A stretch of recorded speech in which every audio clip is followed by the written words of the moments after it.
sont les trophées Île-de-France? Est-ce que vous pouvez nous dire ce qui a motivé leur apparition? Eh bien, depuis le début, j'avais l'envie de créer, au sein de cette région, un prix pour mettre les femmes en valeur. Pour mettre en valeur les réussites au féminin. Alors c'est vrai que ça tient évidemment à mon histoire, ça tient peut-être aussi à mon genre, mais je pense qu'il y a encore toute une série de responsabilités, toute une série de territoires que les femmes n'ont pas encore défrichés, que ce soit dans le monde professionnel, que ce soit dans le monde du sport, dans le monde de la création, dans le monde de l'innovation. Donc je pense qu'il y a encore un certain nombre de plafonds de verre. Et mon objectif en mettant à l'honneur les talents féminins de l'Île-de-France, c'est de donner évidemment des figures d'identification à toutes les jeunes filles qui peut-être aujourd'hui subissent ce que nous avons subi nous dans la génération précédente, c'est-à-dire des phénomènes d'autocensure. Vous savez, quand je propose une promotion à un homme, il me répond « oui, volontiers ». Quand je propose une promotion à une femme, la première chose qu'elle me répond, c'est « vous êtes sûr que j'en serai capable ?» Alors, c'est un peu déstabilisant, heureusement que je suis une femme moi-même, mais c'est un peu déstabilisant pour un patron. Donc, ce manque de confiance, parfois, cette autocensure, ce sentiment qu'on n'arrivera pas à tout cumuler, à tout faire, est particulièrement exacerbé dans une région aussi urbaine que l'Île-de-France, où on passe des heures dans les transports, où la vie est trépidante. Et donc, je pense que c'était important.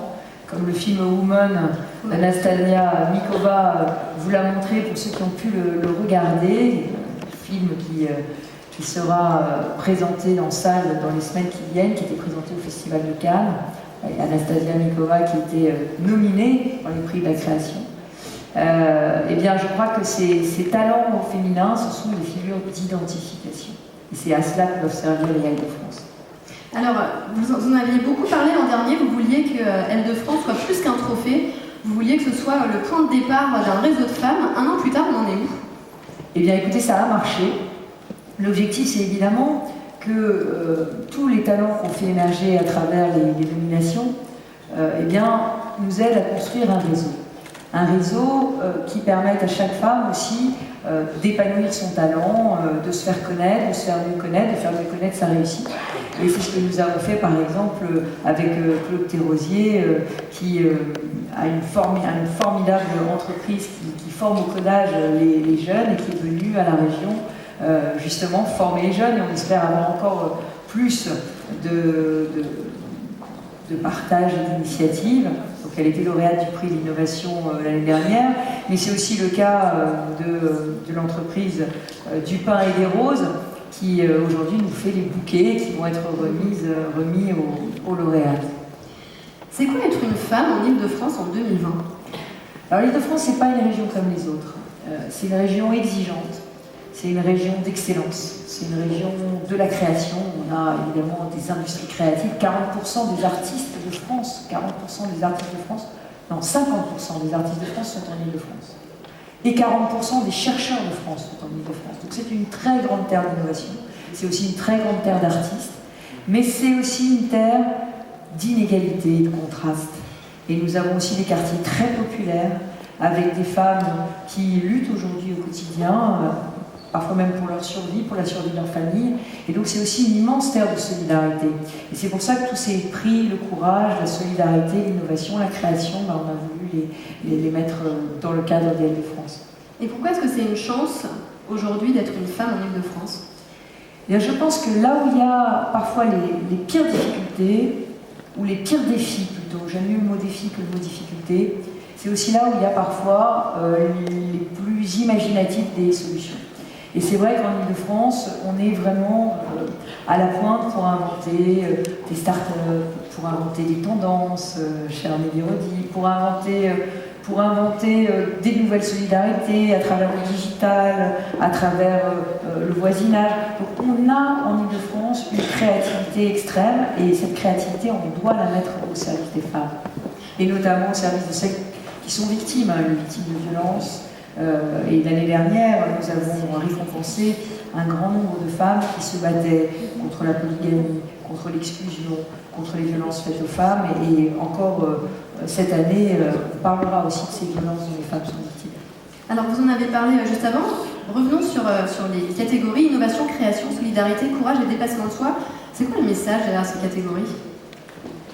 Eh bien, je crois que chacune des catégories, je l'ai dit, incarne un peu des Everest que les femmes franciliennes ont encore à franchir. C'est vrai que si vous regardez le nombre de femmes chercheurs, il y en a très peu en proportion du nombre de chercheurs. Si vous regardez sur la question du courage, on arrive soit sur les fonctions régaliennes, sur la question de la femme combattante. Et quelquefois, on dit que la virilité, c'est une qualité masculine. On s'aperçoit en regardant nos nominés qu'en réalité, nos nominés, elles ont parfois plus de courage que les hommes sur un certain nombre de sujets, pardon messieurs, ou en tout cas autant de courage que les hommes. Le prix de la solidarité, parce que les femmes, c'est souvent sous leurs épaules que repose une grande partie des solidarités familiales. Mais on les cantonne trop souvent, justement, à ce domaine de la famille. Alors elles portent sur elles la solidarité, mais en même temps, on ne les met pas suffisamment en valeur quand il s'agit de prendre des responsabilités sur la solidarité collective. Donc tous ces prix ont un sens et ils permettent de révéler les femmes sous toutes leurs facettes qui sont extrêmement riches et extrêmement nombreuses. Cette année, avec Marie-Pierre Badré, ma déléguée aux droits des femmes, pétulante Marie-Pierre Badré, la plus féministe d'entre nous, on a travaillé sur deux sujets. On a travaillé sur la place de la femme dans l'espace public, parce qu'il y a des territoires, des quartiers dans lesquels les femmes ne se sentent pas à l'aise dans l'espace public. Et puis on a travaillé sur un autre sujet, beaucoup moins urbain, qui est la ruralité, parce que les femmes en ruralité, elles sont enclavées, elles sont parfois seules dans leur village, elles ont du mal à trouver du travail, elles ont du mal à s'autonomiser, etc. Donc vous voyez, l'Île-de-France, elle est complètement diverse. Et puis il y a notre prix spécial et symbolique, le prix Simone Veil. Alors le prix Simone Veil, c'est un hommage.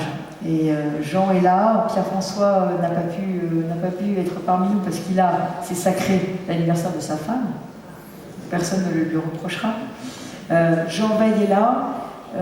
Simone Veil a été une vraie figure d'identification pour moi, mais pas seulement pour moi, pour toute une série des femmes qui sont ici, qu'elles soient engagées, médecins, ou qu'elles fassent de la politique.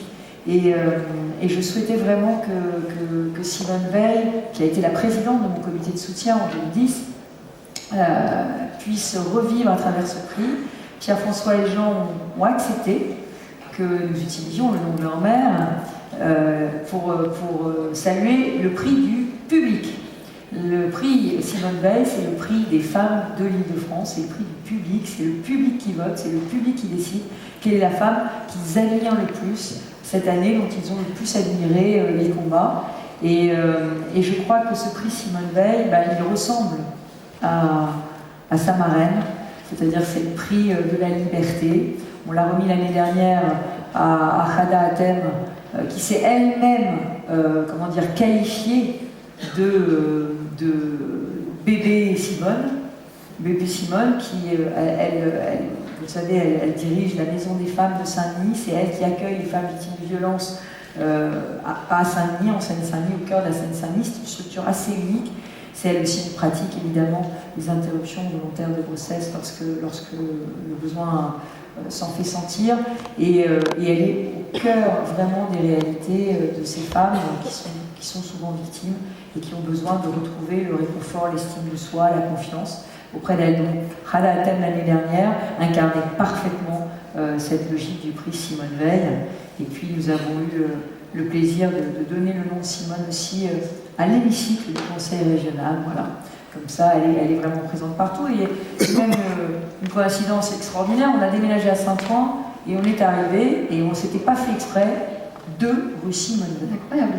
De rue Simone Veil, c'est l'adresse du Conseil régional. Et là, pour le coup, c'était pas du tout voulu. C'est un hasard, mais le hasard fait bien les choses. Et je crois que Simone Veil avait des mots très importants et qui m'ont beaucoup marqué. Elle disait que ça valait le coup de se battre. Ça valait le coup de se battre parce que quand on se bat, eh bien, on peut changer les choses. Et je crois que ce message-là, il est entendu. Il est entendu par bien des femmes qui au quotidien se battent et qui ont encore la foi pour changer les choses. Et puis il y a notre jury. Comment avez-vous composé le jury de cette deuxième édition?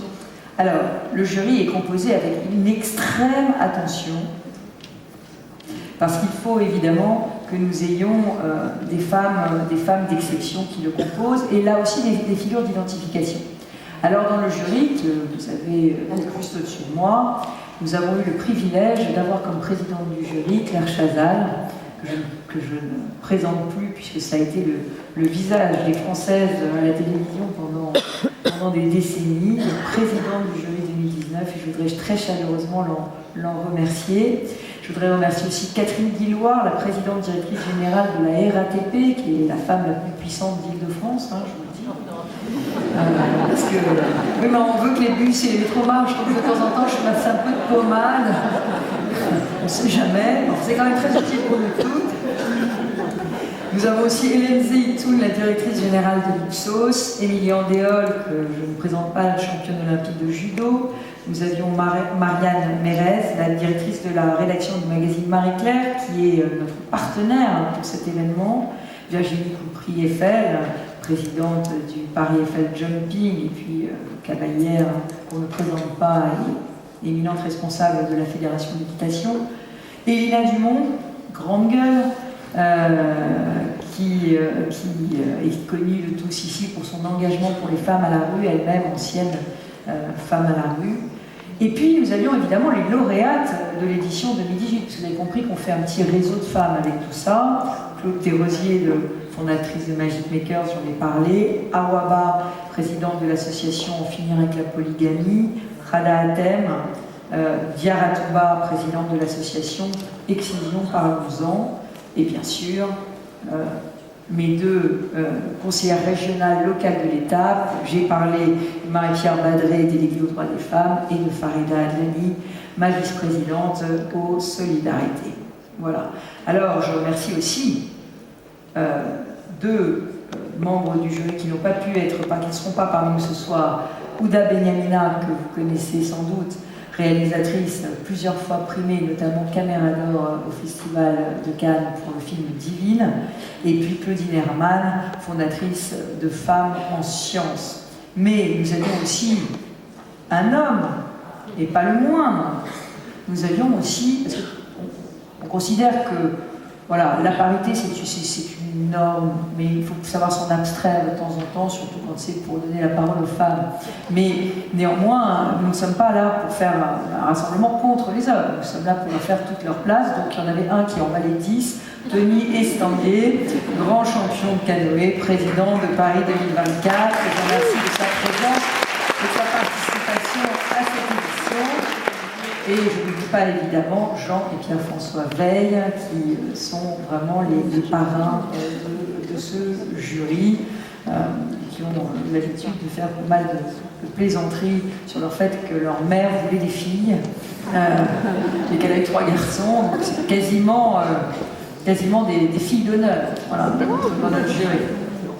Et enfin, avant de procéder à la remise des prix, je voudrais remercier Laure Simoneau, artiste sculptrice francilienne qui a confectionné pour la 2e année nos superbes trophées que vous voyez ici, qui sont à la fois qui sont en fil de fer coloré, c'est sa spécialité. Ils sont évidemment magnifiques, un peu d'inspiration Cocteau, je dirais.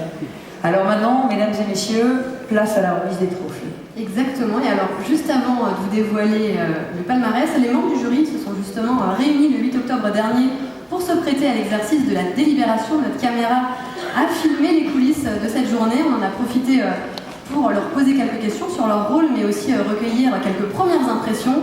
Je vous propose de découvrir cette journée